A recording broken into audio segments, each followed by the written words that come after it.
오늘도 주의 은혜 안에서 하나님 앞에 감사하는 이 시간이 우리 모두에게 심령마다 감사의 은혜가 풍성하게 임하는 복된 시간 되어질 줄로 믿습니다.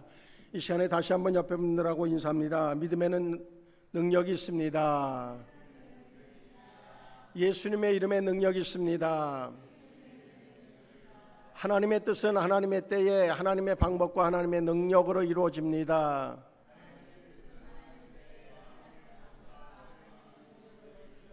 할렐루야. 그래 됨을 믿습니다. 그래서 우리가 매 순간순간마다 감사할 수밖에 없는 이유가 있다고 하면 반드시 하나님께서 우리의 기도에 하나님의 때에 하나님의 방법과 하나님의 능력으로 이루어 주시기 때문입니다. 우리의 힘과 능이 아닌 하나님의 방법과 하나님의 능력으로 이루어진다고 하는 사실입니다. 오늘 감사절을 맞아서 오늘 본문의 말씀을 통해서 은혜 받으려고 하는 그런 내용은 그저 오늘 제목으로 붙인 것처럼 하나님 감사합니다 라고 하는 고백이 우리에게 넘치기를 소원하는 마음으로 오늘 본문을 가지고 은혜를 나누려고 합니다. 감사의 마음은 우리 삶에 긍정적인 영향력을 아주 강력하게 미치는 그러한 힘이 되어집니다. 때로는 작은 행동이 큰 감동을 주기도 합니다. 마찬가지로 우리의 아주 자그마한 것, 소소한 것에서부터 감사가 있다고 하면 그 감사는 우리의 삶에 큰 파장을 일으킬 것이 분명합니다. 비교해 본다고 하면 불평했을 때 와지는 그러한 삶의 결론은 어떻게 날까? 감사하는 사람들에게 있어서 삶의 결론은 어떻게 날까? 그것은 우리가 꼭 그림을 그리지 않아도 명확하게 알 수 있을 겁니다. 그런데 문제는 어느 쪽에 속한 나인가를 본다고 하면 우리의 어떤 자리 잡고 있는 그 자리가 옮겨지기가 쉽지 않다고 하는 거죠. 늘 자기도 모르는 사이에 뭔가 안에 폭발되어지는 그런 뭔가가 있는데 그것이 때로는 불평이 이렇게 쌓여져 있다가 그것이 분노로 폭발하는 그런 사람들을 꽤 많이 볼 수 있단 말이죠. 그런데 이것이 불평과 원망으로 채워지는 것이 아니라 감사의 고백을 통해서 감사로 채워졌다고 하면 폭발되어질 때 나타나는 건 뭘까 하는 것이죠. 그렇다고 하면 그것은 우리의 삶의 훈련입니다. 우리의 삶의 모든 것들이 사실은 훈련이고 신앙도 훈련입니다. 하나님의 말씀이 내게 그대로 이루어지기를 소원하는 마음을 가지고 하나하나 마음에서부터 입술로 그리고 행동으로 그렇게 연속되어진다고 하면 분명한 것은 그 끝은 하나님이 약속하신 것에 대해 도달하는 그것이 우리의 삶의 끝이 되어질 수 있다고 하는 거죠. 그것이 짧게는 하루 사이에 또한 일주일 사이에 한 달 사이에 1년 평생을 이어가면서 그렇게 쌓여진 것이 열매로 맺어질 수 있다고 하는 거예요. 그래서 감사는 아주 대단하게 중요합니다. 오늘 새벽에 누가복음 이제 17장 11절로부터 19절의 말씀을 가지고 은혜를 나눴습니다. 거기 보면 예수님이 한 동네에 들어가셨을 때에 10명의 나병 환자들이 예수님을 이제 발견하고 그리고 예수님이 오신다고 하는 얘기를 듣고 그곳에 가서 지키고 있었든지 어쨌든 그들은 예수님을 보자 소리를 지르기 시작합니다. 우리를 불쌍히 여겨달라는 겁니다. 왜 그런가 하면 나병은 그렇게 쉽게 고칠 수 있는 병이 아니기 때문입니다. 그들은 수많은 노력을 했겠지만 그러나 그들에게 있는 모든 것들을 다 탕진했어도 그 병으로부터 자유함을 얻지 못한 그들에게는 그것이 한이 되어졌을 것이 분명합니다.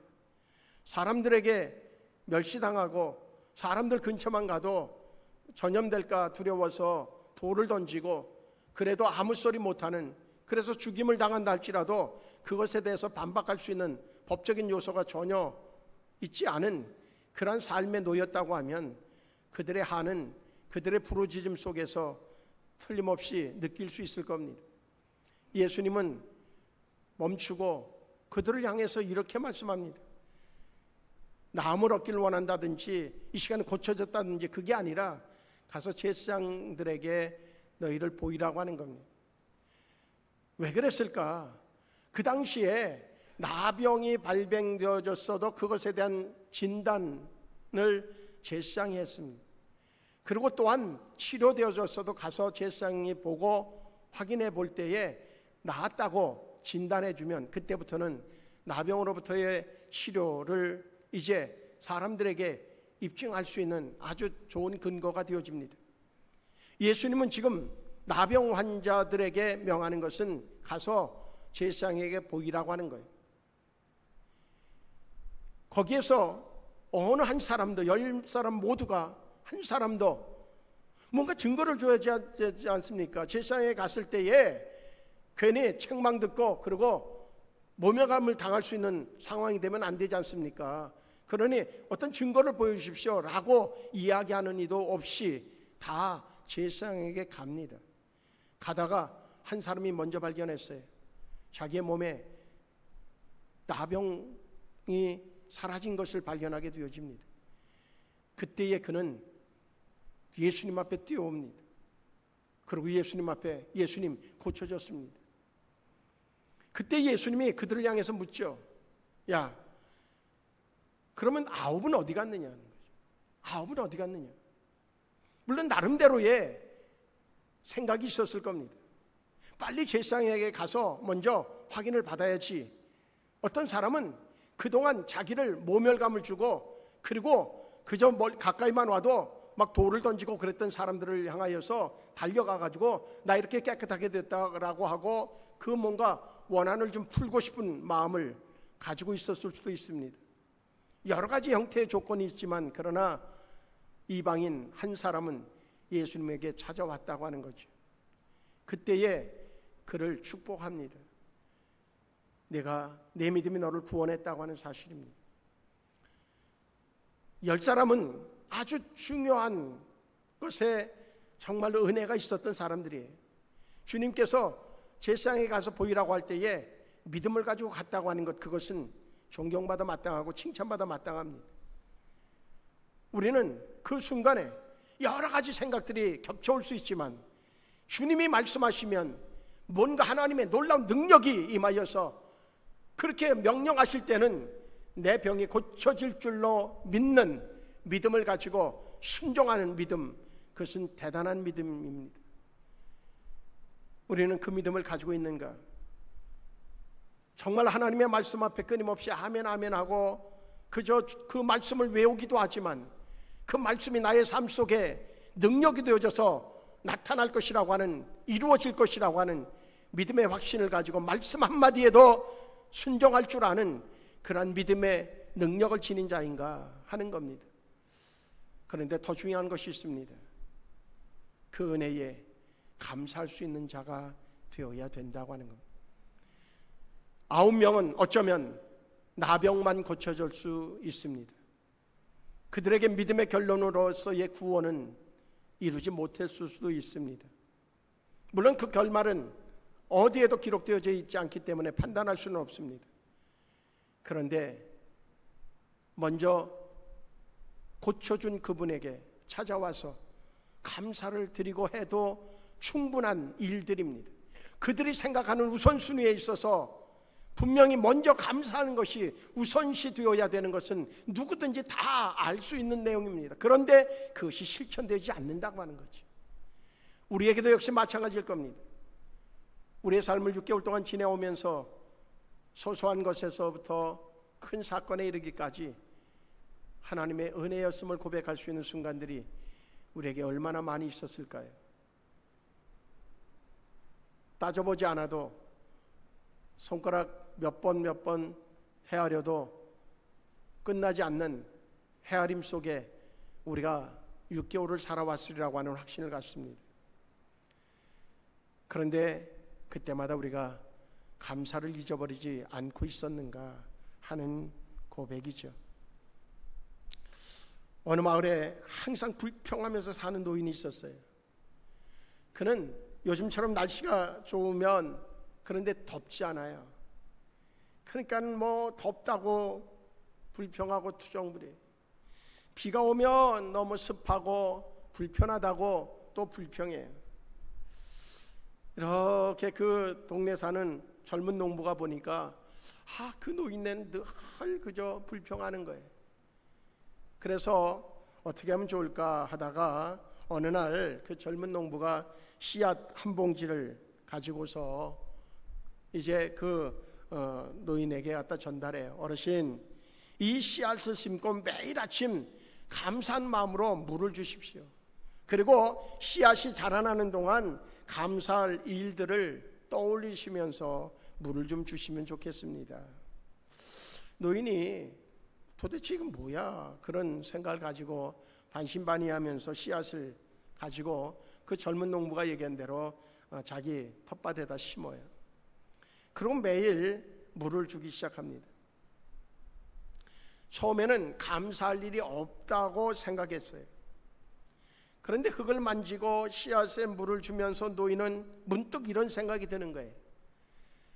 내가 아직 살아있다고 하는 것 자체가 감사한 일이 아닌가 하는 생각에서부터 출발합니다.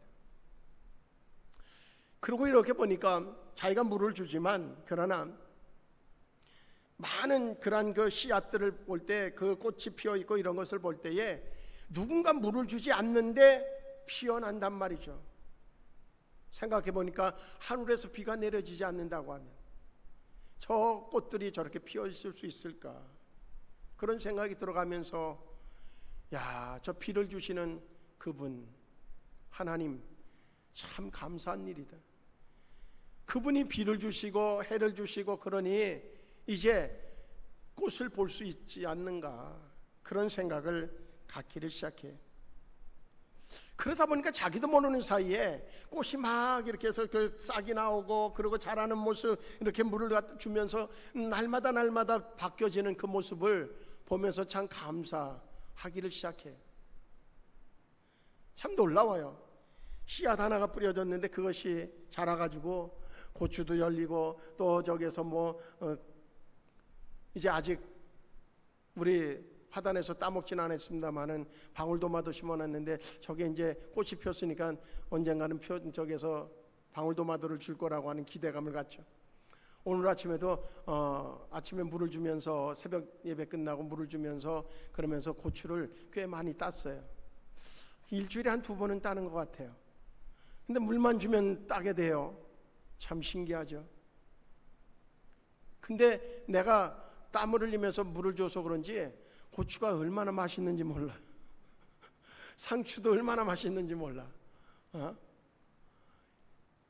그러니까 감사가 절로 나오죠. 그거 하나 심어놓았는데 거기에서 상추를 좀 몇 번, 어쩌면 그것이 저기에서 남아서 준 건 아닌데 따서 어쨌든 간에 둘이 사니까 둘이 먹는 게 한계가 있잖아요. 그래서 나눠드린 분들도 있을 텐데, 우리가 그렇게 놓고 보면 그 노인이 가만히 생각하니까 내가 이렇게 불평만 하면서 살아왔는가 하는 생각이 드는 거예요.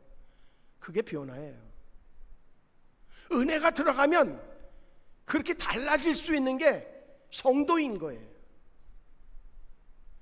뭔가 인풋이 되어졌는데 아웃풋이 안 된다 그러면 고장난 거예요.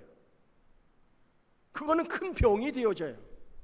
우리도 뭔가가 계속 먹기만 했는데 아웃풋이 안 된다 그러면 그거는 병이 되어가지고 결국 병원을 향해 갈 거예요. 근데 아웃풋이 되어지는데 그것이 그냥 단순히 아웃풋만 되어지느냐, 우리 신체에 놀라운 에너지를 생성시켜 놓고 아웃풋 된단 말이죠.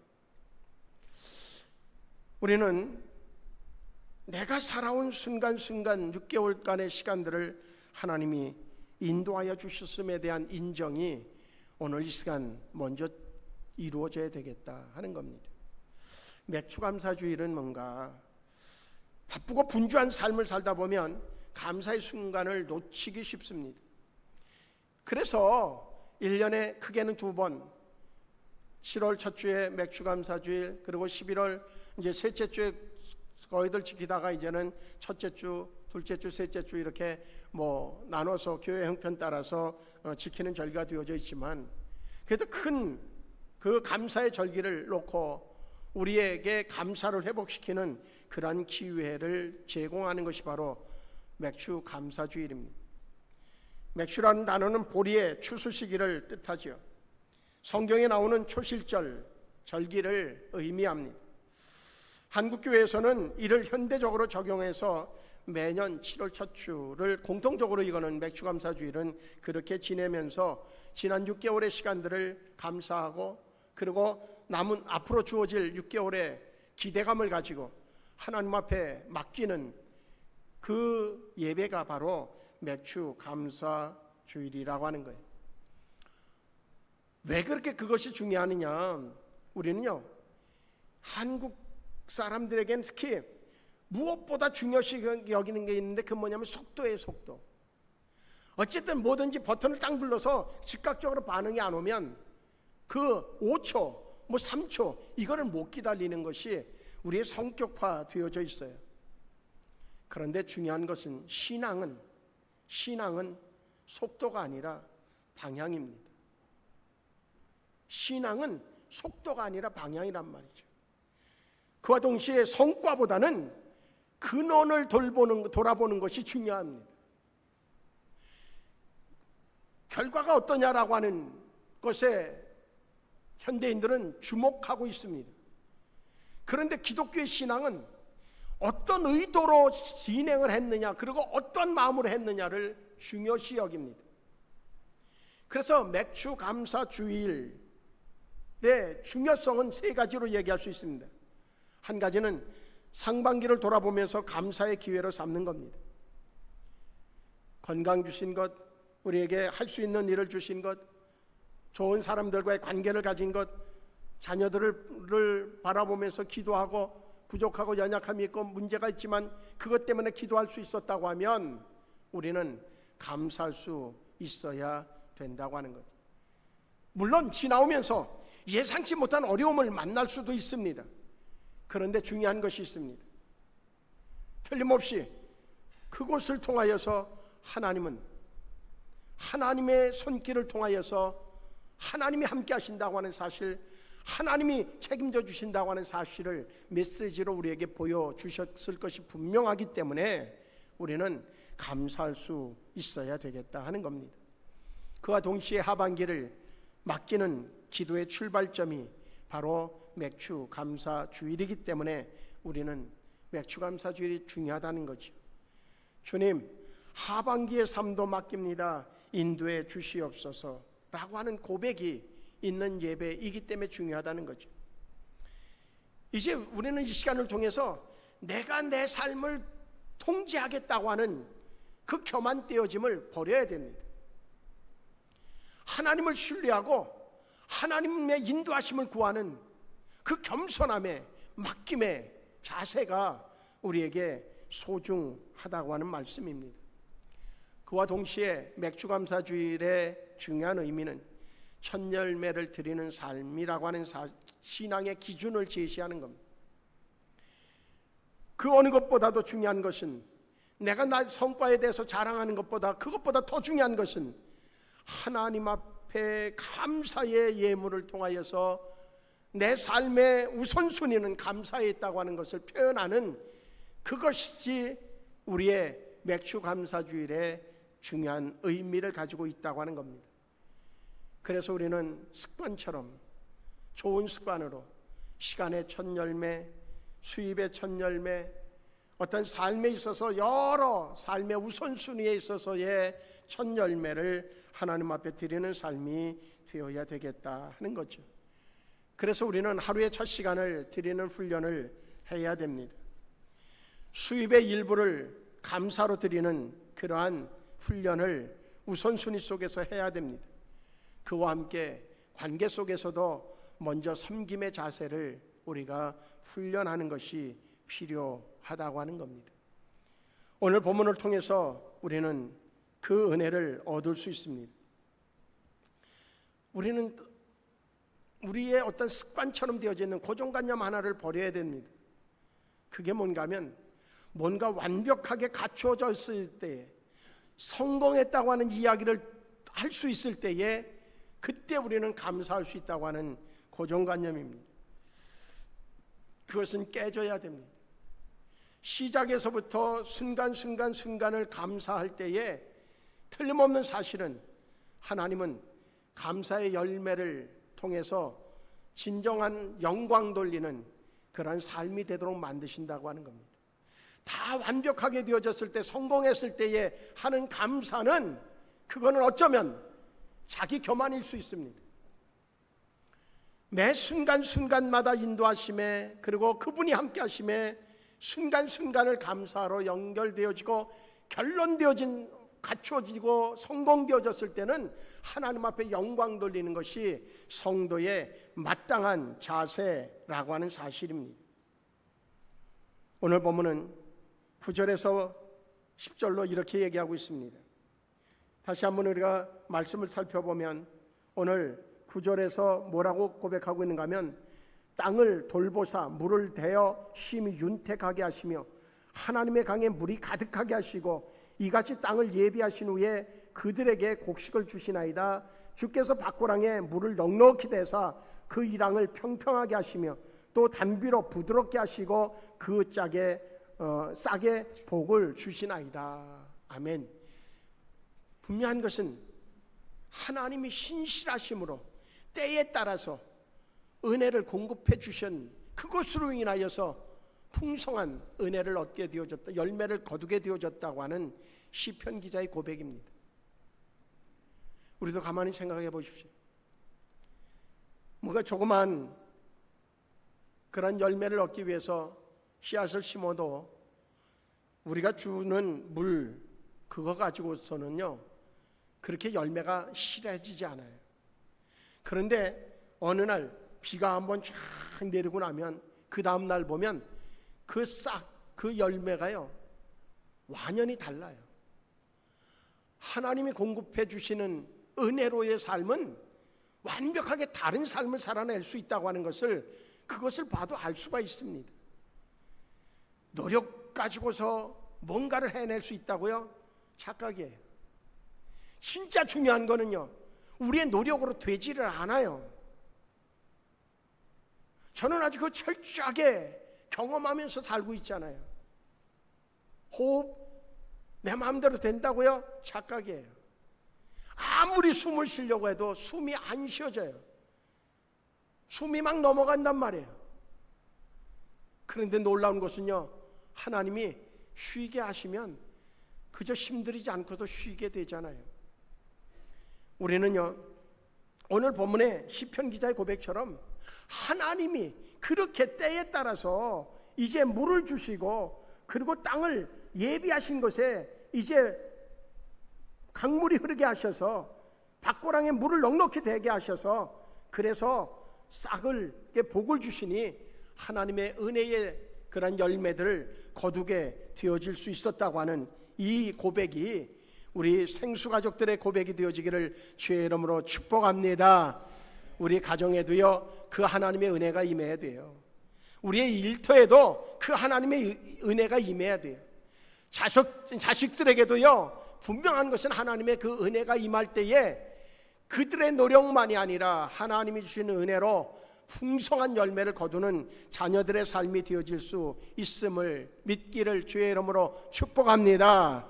그 가운데서 고난 속에서도요 감사의 이유는 얼마든지 찾으면 있다고 하는 거죠. 틀림없이 11절 말씀을 보면 그렇게 말씀합니다. 주의 은택으로 한 해를 관씌우시니 주의 길에는 기름방울이 떨어지며 들의 초장에도 떨어지니 작은 산들이 기쁨으로 띠를 띄었나이다. 그렇게 고백하고 있는 것을 보게 되어집니다. 분명한 것은요 맥주감사주일은 보릿고개를 그 아주 몹시 고통 속에서라도 견뎌낸 이들이 거둠의 축복을 고백하는 그 절기가 맥주감사주일입니다. 틀림없는 것은 우리는요 고난이 다가오면 그저 아무것도 없는 폐허로 될 줄 알지만 믿음 안에서의 고백, 하나님이 함께 하시는 가운데서의 그 고백과 함께하는 고난은 거기에서 더 큰 감동의 은혜를 얻는 결과를 얻을 수 있다는 거예요. 그래서 고난을 만나면요 이제 망했구나가 아니라 하나님이 뭔가 큰 은혜를 내게 부어주시려고, 뭔가 깨닫게 해주시려고, 또한 주님이 역사하셔야 된다고 하는 사실을 깨닫게 하는 은혜를 주시기 위해서 내게 이 고난을 주셨으니 감사합니다. 먼저 감사를 고백하고 그 고난을 바라볼 때에 그 안에서 보화를 발견할 수 있는 지혜를 얻게 되어지는 줄로 분명히 믿습니다. 오늘 본문을 통해서 마지막 절은 초장은 양떼로 옷 입었고 골짜기는 곡식으로 덮였음에 그들이 다 즐거이 외치고 또 노래하나이다 고백합니다. 틀림없이 그렇게 하나님이 주신 은혜 안에서의 삶과, 그리고 또한 여러 가지 뜻하지 않은 태풍이 불기도 하고 장마가 지기도 하고 또한 가뭄이 내려지기도 하고, 그 가운데서도 역시 하나님의 은혜가 얼마나 큰지를 깨닫는 그러한 지혜자가 되어진다고 하면, 결국은 하나님께서 초장은 양떼로 옷 입는 역사가 나타나고 골짜기는 곡식으로 덮이는 은혜를 경험하여서 하나님을 영화롭게 하는 찬양의 사람이 되어지도록 하나님이 축복해 주실 줄로 믿습니다. 미래에 대한 소망을 잊어버리지 않고 오히려 감사가 넘치는 저와 우리 모두가 되어지기를 주의 이름으로 축복합니다. 한 가지 예화를 드리고 말씀을 마치려고 합니다.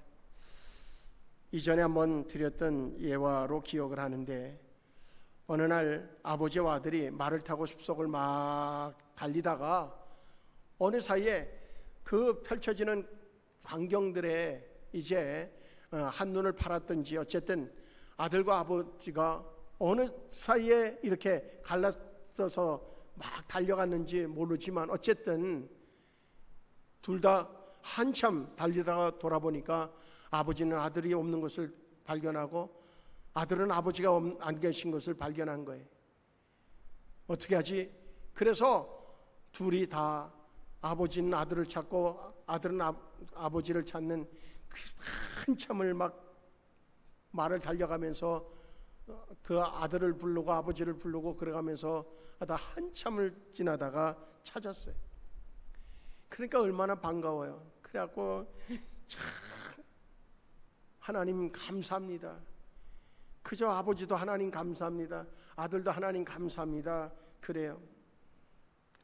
그러고 났더니 아들이 아버지에게 얘기해요. 아버지를 찾느라고 막 달리다가 큰 은혜를 체험했습니다. 그랬더니 아버지가 야 그거 뭔데? 그랬더니 아들이 얘기해요. 막 정신없이 막 말을 그냥 채찍질하면서 달리는데요, 말이 돌부리에 채기 있고 그러고선 또 이렇게 턱이 있는데 그걸 모르고선 막 다름질하다가 그냥 3번이나 넘어졌는데 그 말에서 떨어졌는데 저는요 아무데도 다친 게 없어요. 그랬더니 그래서 참 하나님 감사해요. 아버지가 그 얘기를 듣고 야 정말 감사하다. 하나님이 너를 지켜주셨구나. 너무 감사하다. 그러더니 아버지가 그래요. 나도 정말로 그 너를 찾는 과정에서 너무너무나 큰 은혜를 받았다. 그랬더니 아버지는 뭔데요? 아버지는 몇 번 넘어졌는데요. 그랬더니 그게 아니라 너를 만나려고 정신없이 막 찾아다녔는데 한 번도 말이 넘어진 적도 없고 내가 말에서 떨어진 적이 없단다. 하나님의 은혜에 너무 감사하다. 결국요 말에서 떨어졌어도 감사가 있어요. 떨어지지 않았으니 그저 그냥 다 그런 거야가 아니라 그게 얼마나 감사한 일이에요. 6개월 동안 병원 한번 안 가보셨나요? 다 그런 것 같아요. 병원에 가봐요. 얼마나 많은 사람들이 있는지 몰라요. 저도 지난 금요일 날 갔더니 얼마나 사람들이 많은지. 그런데 감사해 보셨나요? 감사해야 돼요. 그 내가 나만 그냥 아픈 것 같아요. 그런데 병원 가봐요. 나보다 몇 개 더 닝게르고 뭐 그냥 온몸에다 꽂고선도 그래도 그냥 정신이 돌아와서 혼수 상태에 있는 사람들이 있어요. 감사하지 않아요? 목사님, 그거보다 더 잘 되고 더 잘 나가는 사람들, 그 사람 만나서 물어봐봐요. 다 나름대로요 아픔이 다 있어요. 문제는 뭔가 하면 감사가 있느냐 없느냐는 거예요. 이제 지난 6개월 동안 감사를 습관처럼 하지 못했다고 할지라도 이제 주어지는 6개월만큼은 하나님의 은혜에 끊임없이 감사하다가 그저 그 지나놓고 보니까 추수감사주일 때는 그저 맥주감사주일 이후에 생각해 보니까 날마다가 감사했다고 고백할 수 있는 저와 우리 모두가 되어지기를 주의 이름으로 축복합니다. 우리 옆에 분들하고 인사해요. 감사하며 삽시다. 또 이렇게 고백해요. 감사가 복입니다. 또 모두가 이렇게 고백해요. 하나님 감사합니다. 기도하시겠습니다. 좋으신 하나님, 이 시간에 우리 모두가 하나님 감사합니다 고백했습니다. 그 고백이 주님 앞에 가는 그 순간까지 동일한 고백이 될 수 있도록 우리의 심령에 감사의 영으로 충만케 역사하여 주시고, 매 순간마다 우리와 함께 하시는 주님, 우리를 인도하시는 그 주님이 보여지고 느껴지고 경험되어져서 감사가 풍성해지게 축복하여 주시옵소서. 예수님의 이름으로 기도하옵나이다. 아멘.